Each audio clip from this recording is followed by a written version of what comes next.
Welcome back to Brimfield, and we are on day 2. This is a full day of shopping, and I just wanted to give you an aerial view of how massive this antique show is. This is just one field, and look at all those tents. Obviously, each tent is a different vendor, and it was just jam-packed with people. And this is kind of like a weird show. They open fields at different days, and I don't know why. I mean, they're all differently owned. Some are right on private property that rent out their property just for this event. And I don't know if it's like to give vendors a chance to go shop, but one field will be closed one day and then open another day.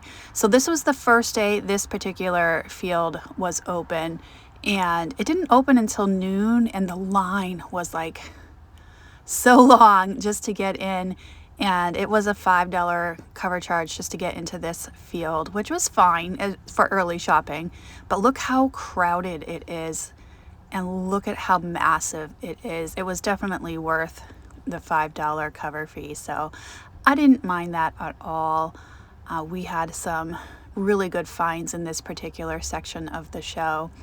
And then today I'm going back to a different field that is just opening today. So a little different how they do things at this particular show. It kind of makes you coming back for more, but I can see if you only had like 1 or 2 days, that might get frustrating that you miss part of the show because that particular field wasn't open yet. So it is what it is. We're gonna go to the new field today.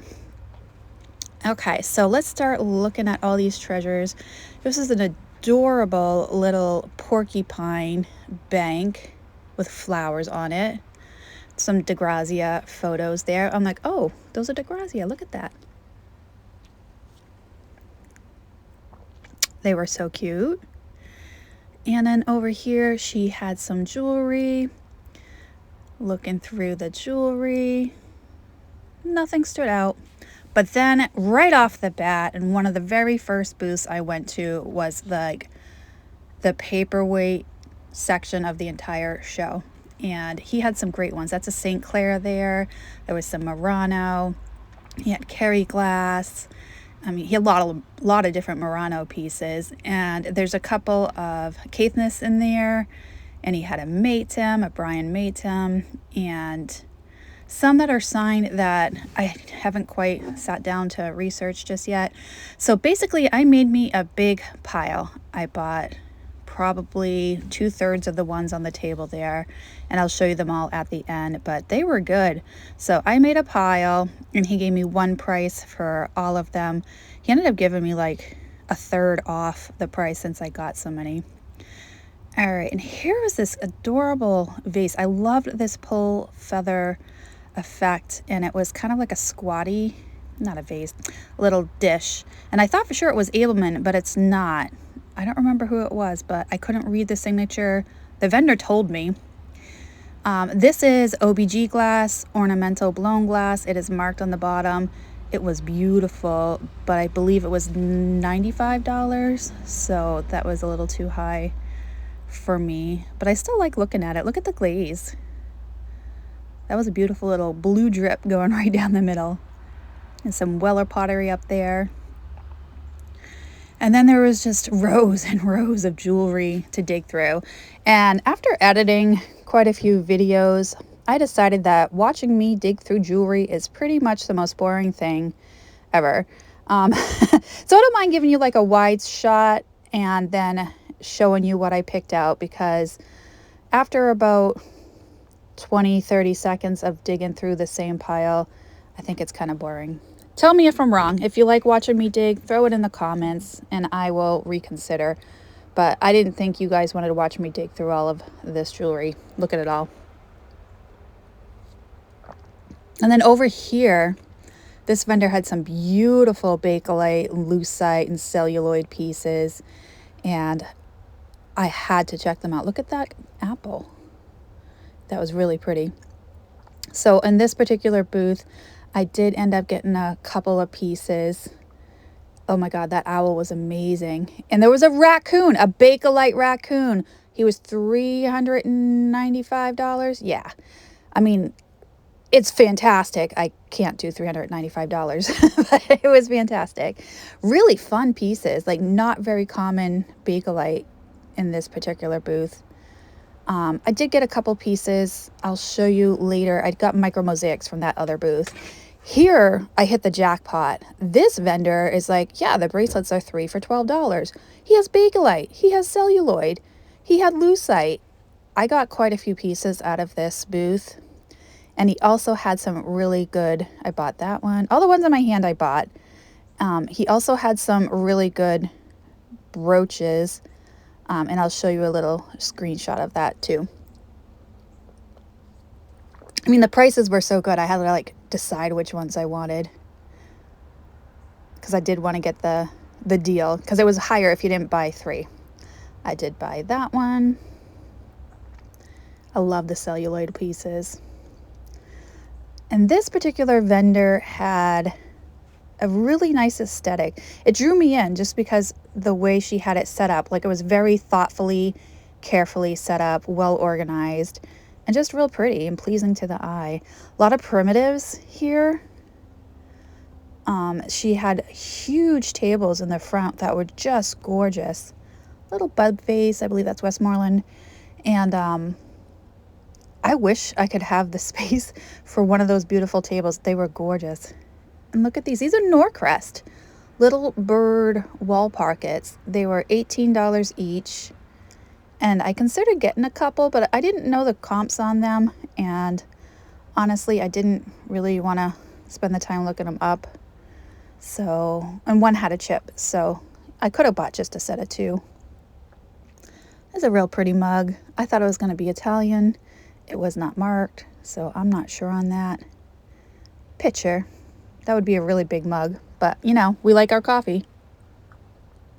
And I skipped this vendor yesterday because I knew it was gonna take some time, and I thought I would come here when I just needed a break from walking around, because he has some amazing Halloween postcards every year, and this year was no exception. I went through the whole stack and I picked up 3 of them. I did get that devil one I just showed you, and then I got 2 other ones, but I do love me some Halloween postcards.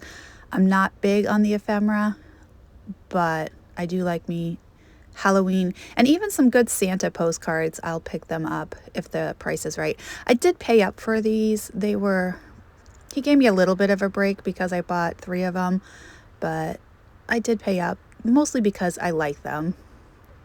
And sometimes that's just how I shop. I buy things I like. Because if it doesn't make you happy, I mean, I wouldn't get joy in this. Like, I wouldn't pick up sneakers. That's not fun to me. All right, over here, I think I'm on the vendor's wrong side of the table. Oh well. And I found a cat. It was an adorable cat with little green rhinestone eyes. He was cute. And then another little cat. I think that one was Germany, I think it said. But they were priced reasonably. I don't know, I just wasn't feeling kitsch today. I was on the hunt for glass. I do have the glass sale coming up on knickknacks at the end of the month. And then also, of course, we're going to have our paperweight sale in November on knickknacks. So, on the hunt.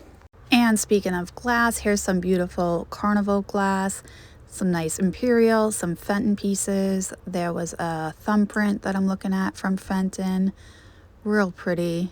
There's the imperial ripple, I believe is the pattern on that. And the prices were just right at retail. And had they been maybe a color other than marigold, I would have, oh look, there's one that's not marigold. There's a Dugan Stork cup, I've had that before. And this was a Fenton fine rib. Oh, and then I had to get coffee because you just need more coffee. It was really good coffee. I got a frozen coffee because it was starting to get hot at that point. And then look at this. This is just a perfect example of how packed the tables are and how you have to take your time to look at everything. And yesterday I zoomed through so many places without even going into the booth because if something didn't catch my eye, I just kind of shopped from the aisle just because it was my first day. But now I'm getting into the booths, and this one had just mostly toys. But you never know. You'll find glass in the most random places. And I think that's when I get the best deals, is when you're like, for example, at a toy booth and they have this one magnificent piece of glass, because they probably don't know glass as well as they know their toys. So I like to venture into those booths just to see if I can snag a deal. I hope I explained that okay. This booth had some really nice pieces of glass. I did, oh, look at those Murano clamshells. I've had those before, and they sit a couple different ways. You can lay it like up and down or on its side. It has two flat sides. And there was a cameo Fenton opalescent, some uranium glass.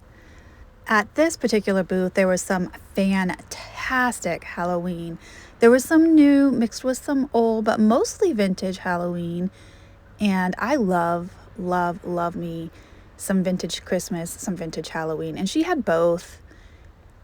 Actually, I think it was a he. He had both. And of course, I wanted to spend my time showing you. Look at that Santa lampshade. And there was some Easter over there. What is this monkey? He's just begging for money. He was at $695. And then these trolls. They're little Norway trolls. I love seeing them. They're so quirky and derpy. Just real fun to look at. And then I found more paperweights. I said I was on the hunt, and they found me. Really good prices on these. I ended up buying 2 of them. And she did give me a little bit of a deal since I got 2 of them. That one I did buy, and that first one I picked up, I ended up buying. So more paperweights. I come to this booth every year. She's in the back corner, and she has figurines galore. Galore. But I'm not doing much with figurines, so I wasn't feeling it today. She also has a huge salt and pepper shaker collection in the back. And the brooches were very reasonable, 3 for $10. Not a bad price at all. And then I took the boys to the park because they needed a break. And instead of running around, Rocco sat on my lap. I'm like, you could go run around. All right, we're back to shopping, and I found this fantastic owl. Just a derpy bank. I couldn't quite make it out if that was his nose or mouth. I didn't know. Some nice little Italian pottery pieces there. No prices on these, and the vendor was super busy, so I didn't ask. And then there was this huge owl collection. Look at them all. They look so cute when they're all bunched together like that. There was some glass owls. I'd never seen those before. They were hollow. The center was hollow. Not sure who made those. But just fun to see it all put together like that. And then there was plant vendors. Look at how beautiful all these plants are laid out. And then she used forks to put the prices on each plant. Like, how fun and such a good idea it is. And not only was she selling plants, she was selling like pottery, some planters, and it was just a fun booth to walk through. This vendor had a ton of Fenton, a lot of milk glass Fenton. I've never seen those salt and pepper shakers by Fenton. There were cabbage rose on there. And then over here, there was some more kitchenware, uranium glass. There's a Jeanette vase back there. And then this guy cracked me up. I mean, how good would that be for Halloween? He's just funny. All right, there's a Majolica vase right there. And then this vase caught my eye, and it had a sticker. I forget. I don't know if I could even read the sticker. And then some enamelware. Beautiful tiles on this particular vendor's booth, and lots of stained glass. They're here every year also. I love looking at stained glass. Again, if I had a house, I would probably decorate with some stained glass. And then I found some Tonala cats. They were right around $30 each, and I just thought, you know, they're adorable, but not enough wiggle room. And then Pretzel started barking at them. And this vendor had some amazing glass, a Caithness paperweight there. There was some Lotes glass, Phoenix consolidated glass, some pulled feather. Unfortunately, her dogs were barking at my dogs. And a quick pro tip, bring a carriage with big wheels like those blue ones there, because the rocks here are almost impossible to get over with a carriage. And here I found a signed heart-shaped paperweight, and the vendor gave it to me for $15, and I will figure it out later. Look at this beautiful Ellie Smith pedestal smoothie. Had a nice mouth on it. I did buy it. I'm a sucker for a good swung vase if it's a good price. That owl was amazing. Then these creepy dolls on a bench. And then we got to meet Elton, the bulldog. He was adorable. Oof, oof. In here, there was some amazing old marbles, but then on the upper right there was a Josh Simpson. Unfortunately, it wasn't marked or signed, so I passed on it, though it probably was. And then I loved that lobster cutout there. Okay, so here's all the paperweights. I just wanted to give you a nice closer look at all of them. This one here is probably my favorite. It is signed. Look at that dichroic in there. It's signed on the side edge, and there it is. I have to spend some time researching that because I can't read that signature, but it's a beautiful one. This is a Brian Matum, and this one is signed on the bottom, and it is just stunning. Look how beautiful that is, and it has like the cutout windows to it. This is a Murano. Look at the Latticino in there. I believe this one is also a Murano, but I will have to confirm that. Real pretty piece with all the different colors, and there's some heavy Oro gold in there. This is a beautiful Vandermark, signed where I can read it. Nice flower one. I'm up to 2 Vandermark paperweights now from this particular trip. More Murano. This is a Caithness teardrop or raindrop. Is the name of that pattern. It is so pretty. And this is also another, nope, not that. That one right there. The swirly, not this one. This one is a Ponto, but I don't know who makes it. I'm gonna have to look into that one. And then I got this huge snail. There's the other Caithness that I was talking about. There's one I've never had before. I did like the color swirls in there. And this is a St. Clair. It's a sulfide dove in there. I don't pick those up much, but it's got a bird, so I got it.